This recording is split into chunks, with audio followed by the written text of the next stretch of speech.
Hello and welcome to episode 5 of Guilty Grift. We have now unlocked the secret characters. So we're going to do things a little bit differently than the last 4 episodes on this one. And that we are only going to briefly cover the crimes, if you will, of the secret characters. And we're kind of going to talk about the nature of the grifter itself and what to look out for. With that said, let's get started on these 2 secret characters. Alright, gentlemen and ladies, I now present to you the basement cell, also known as MGTOW Dictionary, also known as the 48 Laws of Dating, also known as Sid Prince, and whatever other names. There are several other names that he goes by that I'm familiar with, but we're not going to talk about that here. If you want to find it out, you can look it up for yourself.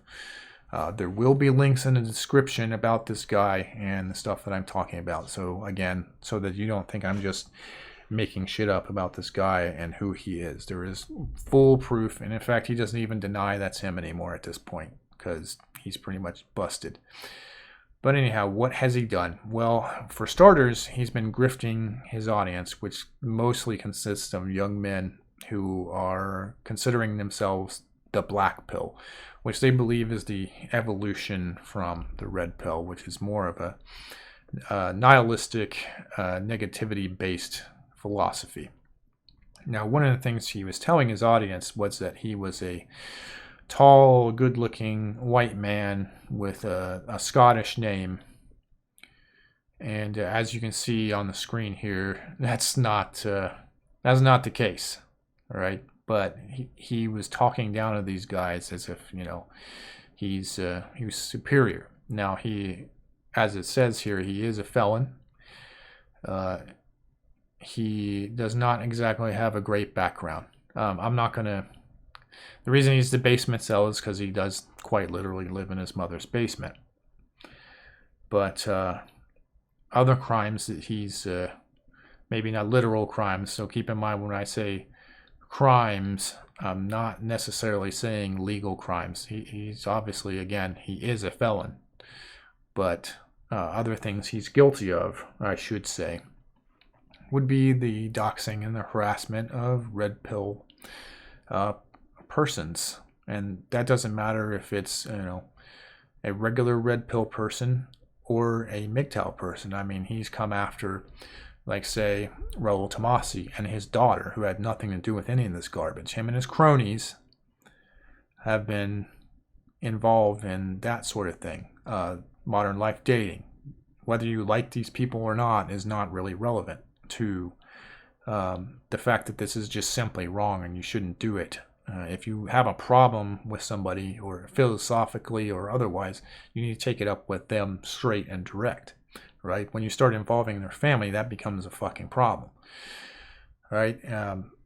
Also, some of the MGTOW people that he is talk shit about, Turd Flinging Monkey and Hammerhand, are an example, or he calls them fake MGTOW or whatever. All right, so the thing is, he is simply just dishonest and pretending to be something he's not. And now, apparently, he's going to change grifts, and supposedly he's going to take down his stuff and apologize or whatever. And I'll believe that when I see it. All right. Now, you may surprise the shit out of me there, Sid, by doing that, but I'm not going to hold my breath. And so any videos I put up about you are going to stay up. Hopefully this will be the only one that I actually have to feature you in, okay? So with that said, that is the basement cell. So now we're going to move on to the second secret character. Okay, next up, our second secret character, the battered boyfriend, also known as John Anthony Lifestyle. This grifter has claimed he has, what is it, up to like 1,500 lays, some odd, that he's claiming he's had in his lifetime. Number one, not buying it. Number two, it's very clear that you pay a lot of these girls. One of the reasons he's known as the battered boyfriend, is he's got a girlfriend there in Brazil where he ran to because he couldn't cut the mustard here in the US, and he was getting himself in trouble. So those charges that he's got, I'm not sure if those are actually cleared or if he ran to Brazil. I couldn't tell you, so I'm not going to make any implications about whether he is a felon or not, but he was arrested for a felony, I will say that. And and that was for kidnapping, other sexual assault charges that had to do with him locking a girl in his car and jacking off on her or some shit. It's whatever. It's neither here nor there. His arrest records are easy to find if you really want them. But the point is, he ran to Brazil because he couldn't hack it here in the US, and he couldn't hack it in a country that has a higher cost of living where he would actually need to do something productive to make money. No, instead he claims he's got this huge lay count, and he has his girlfriend, when she's not beating him, goes and recruits other girls, and I guess they have threesomes or something. Whatever. Who gives a fuck? Point is, he spends a lot of his time, rather than trying to, be productive, he attacks other people, and he has particularly attacked both the red pill and the black pill. And speaking of the black pill, he's teamed up with the black pillars for a while just because, they were attacking his competition, so he figured he'd join up with that. He's also, teamed up with Spurg Boy, aka the president, who's a character in Guilty Grift. But yeah, he'll team up with anybody and everybody to try to, eliminate his competition, which is kind of sad since he can't win via merit. And, speaking of which, there's a nice little recording of one of his students coaching him.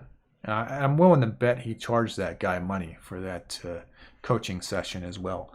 But the student, a young 20-something-year-old man, is actually coaching him on his relationship with his girlfriend, and which is I believe, the same recording where he talks about how she hits him and goes crazy on him, which is really funny and yet pathetic at the same time. So you can tell just by watching this guy, not only is he socially awkward, but he's just lacking. There's something he's lacking humanity-wise. There's just something wrong with this guy. And let's not forget his substance abuse. That's always fun too. So yeah, so this guy's a real hero. If you happen to be unfortunate enough to watch his videos and his material, it's fucking a joke. Not only that, but he took the previous characters' information about different guys in the manosphere, if you will, and started making fun of their girlfriends, doxing them, and talking shit because, other guys don't like to pay for their women, like they're a John. So yeah, so we're going to leave it at that, and we're going to move on to the main point of this video. So now that we've talked a little bit about the secret characters, we're just going to go into the main point of this video, which is, the nature of grifters, or things that you should notice or ask when you're dealing with someone online. So number one, and these are in no particular order, by the way, but number one, do they show their face?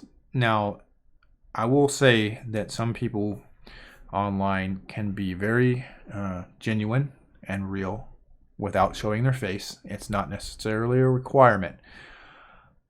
But a lot of people who are hardcore grifters on the internet space aren't going to show their face or give you any idea of who they are. So it is something to look out for, but it's not necessarily an automatic grifter thing. As we've noticed, there are several grifters in this series who normally, without some detective work, would still be faceless motherfuckers. But we have unmasked them. Not just me, but other people have unmasked these guys and shown you what you're dealing with. So keep that in mind, especially if it's a guy talking about dating and things like that. If they're talking about claiming to be some sort of dating expert and writing books about dating, but they never show their face on their channels, yeah, I'd probably be quite skeptical of that. Especially when they're talking about how much ass that they get, or the ladies can't keep their hands off of them, or various other statements that some of these grifters on the series have done. So bear that in mind. All right. You also want to look at what sort of product they're shilling. So is it a book? Is it a physical, tangible object besides a book? Some sort of product? Is it some sort of coaching? And that leads us to the next question. Do they claim to be a subject matter expert in something, and can they prove it? So let's say, again, if someone's trying to sell you some sort of dating boot camp or what have you, can they actually prove that their stuff works? Or does it look kind of terrible and fake and like someone is being paid? And by someone, I mean the women. Or, notice the body language of the women the guy is talking to. Are they uncomfortable? Are they expressing that they really just want the guy to go away, but they're not going to say that, for obvious reasons? You definitely need to observe what's going on before you dish out, the hundreds plus dollars into what these people are selling. All right. Besides just that, they may make claims, and you need to look at, can they prove their claims, or do they simply expect you to take their word for it? That again goes back to a lot of the faceless guys just expect you to take their word for it. Like, yeah, I'm honest, bro. Honest. You got to believe me. Things like that. So be very wary of that kind of trash. Another question you may want to, or observation you may want to make, is how do they treat their audience or customers behind the scenes? This can be very indicative of what kind of person they actually are as opposed to their online persona, right? This is important. Are they extremely secretive? Yes. If they're extremely secretive, but they'll tell you these little fabricated personal stories, such as their military service, or that they're actually they're almost as good as an attorney, or they're better than an attorney, but they're not an attorney. But you gotta believe them. You gotta take their word for it, and don't investigate that. Don't look into it. Because that would be a betrayal of them, right? That sort of thing. So they may be trying to hide their identity a lot harder than someone who is honest would. Which I understand why some people kind of, they don't put the real name out there. I don't put, my full name out there either. For obvious reasons, because freak shows like to dox and harass family members of people who put themselves out there online, which is completely unnecessary. How do they handle conflict or dissent, right? So if someone comes on their panel while they're, doing a stream or a show who disagrees with them, do they spend a lot of time talking over them and muting them and things like that?